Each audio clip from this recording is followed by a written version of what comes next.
Hora de conversar com Mônica Bergamo. A Mônica esteve em contato com o advogado de Mauro Cid e ele confirmou, né, Mônica, que a delação fechada com a PF já começa nessa semana. Conta pra gente, bom dia.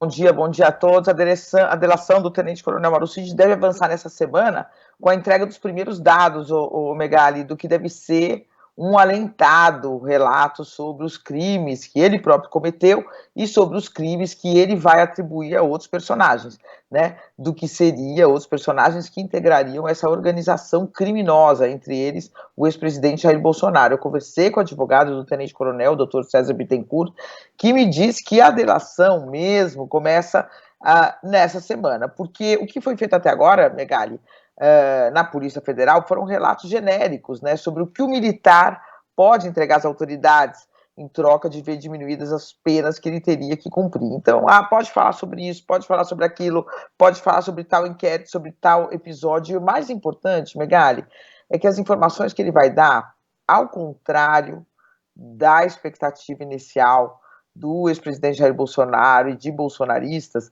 elas não vão se restringir a cartão de vacina, a joias, né, a esses escândalos que ficaram mais notáveis, que tiveram mais espaço na imprensa nesses últimos tempos. O acordo dele foi feito no âmbito do inquérito das milícias digitais, que é um guarda-chuva, né, Megali, como a gente sabe, que abriga 5 inquéritos, Megali, todos envolvem o ex-presidente Jair Bolsonaro. Quais são eles? O que apura ataque virtuais a opositores, o outro que apura ataque às instituições, às urnas eletrônicas e ao processo eleitoral, um terceiro que apura tentativa de golpe de Estado e de abolição violenta do Estado Democrático de Direito, o quarto do ataque às vacinas contra a Covid-19 e contra medidas sanitárias na pandemia, e o último, esse sim, Megali, que apura o uso da estrutura do Estado para obtenção de desvantagens. E aí entra o caso das joias e o uso do Estado para falsificar cartão de vacinas. Você veja, né, Megali, que apesar da gente falar muito de joias, porque elas são muito simbólicas, falar muito das vacinas,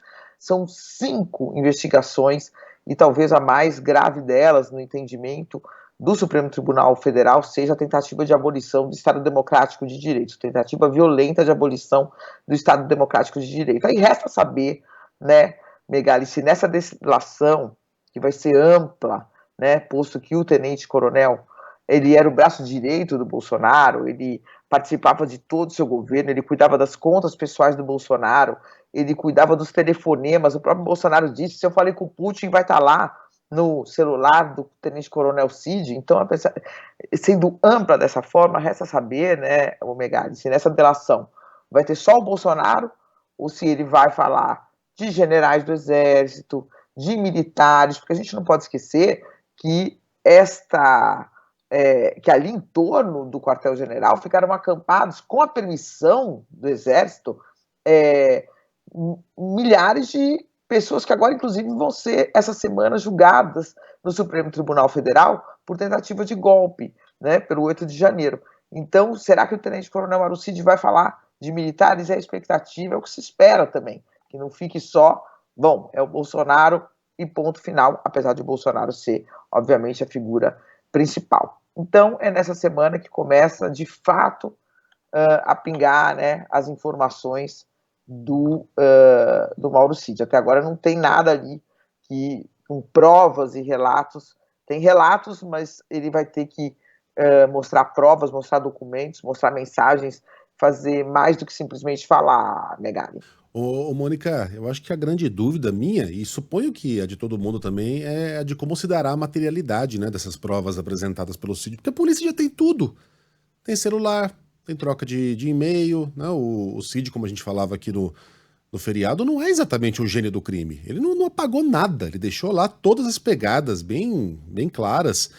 É, e tem até crime confesso já, o da falsificação de cartão de vacinação. Então, ou ele tem uma carta de próprio punho do presidente, ou ele gravou o capitão.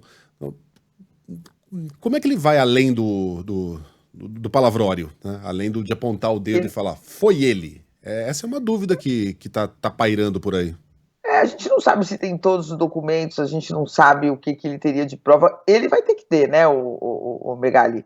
E ele pode contextualizar, né? Ele não pode mentir. Então, a palavra dele vai ter força também. né? Porque é aquela coisa, o delator não pode chegar e falar, eu vi o Megali lá no 8 de janeiro, eu vi lá o Megali, não. O Megali me mandou ir lá no 8 de janeiro, mas se eu tenho todas as evidências de que você mandou, e eu falo você mandou, eu estou te incriminando, né? Então eu acho que a palavra dele, especialmente para a opinião pública, vai ter uma força enorme, eu acho, a palavra do Tenente Coronel Mauro Cid. E aí ele vai ter que apresentar algumas outras provas que seguramente ele deve ter, né? Eu acho que sempre tem memória, tem algum arquivo, alguma coisa que está em outro lugar, e tem a própria palavra dele, que eu acho que vai ter um peso muito grande, sim, Megali. A palavra sozinha não vale nada, mas a palavra, junto com todas as provas que já estão com a Polícia Federal, ela vai ter um peso grande. O Mônica, só para encerrar aqui, o advogado do Mauro Cid, que hoje está fechando um acordo de delação premiada, ele é um dos grandes opositores, né, dessa instituição da delação premiada. Ele deu em entrevistas furibundas, né, muito baixando forte. Ele sarrafo, tem um artigo né? dele no Consultor Jurídico, que é um clássico já, né, porque quando estava... ele falava, não tem por que você tratar, a justiça tratar o delator com tanta proteção, tanta diferenciação. E aí ele colocava aqui, ó, porque o delator não é melhor que nenhum dos demais membros da organização criminosa. Pelo contrário, isso é mais mau caráter e traidor, né, dos seus comparsas. Ele é muito crítico. Ele dizia aqui, ó, que essa excessiva proteção legal da imagem do delinquente delator, ele criticava muito, ele dizia que o homem que se dispõe a delatar é um grande covarde, que na hora do aperto, para salvar a própria pele, entrega os seus companheiros de delinquência e pensa que por isso passa a ser um grande cidadão, um benfeitor da comunidade social, né? E que o Estado se aproveita da má índole e do mau caratismo do delator, né? Por premiá-lo em uma postura tão antiética, né, quanto a de um criminoso qualquer. Diz que o uso é imoral da delação. Eu perguntei para ele, doutor César, o senhor mudou, né, alguma coisa? E ele falou, não, eu não mudei, mas é um instrumento que existe, é um instrumento que é reconhecido pelo Supremo Tribunal Federal e a minha concepção doutrinária não pode prejudicar o meu cliente, né? Daí ele me falou, eu seria um imbecil se eu não usasse esse instrumento para beneficiar o meu cliente. Então vamos lá, Tenente Coronel Mauro Cid, na sua delação premiada. Ele tem razão, né? O criminoso que delata é mais mau caráter, eu concordo, do que com aquele que pelo menos mantém a dignidade de aguentar o tranco calado. Mas não vale a pena você beneficiar um capanga mau caráter para poder enjaular o Al Capone? Enfim, é uma discussão que a gente pode ter aqui durante horas e horas.